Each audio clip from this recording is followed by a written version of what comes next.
黃帝內經入邊有講到，我哋可以按住四季嘅變化去養生，春生、夏長、秋收、冬藏。但其實一日入邊都有四季，早上就係春天，透過淋花、呼吸練習，靜靜咁去食早餐，去慢慢啟動身體。中午就好似夏天，可以展現我哋嘅能量同埋吸收知識，好好學習、工作同埋思考。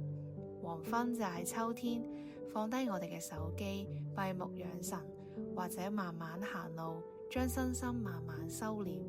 而夜晚就好似冬天，我哋可以浸腳，按摩一下身體，然後放鬆身心，好好休息。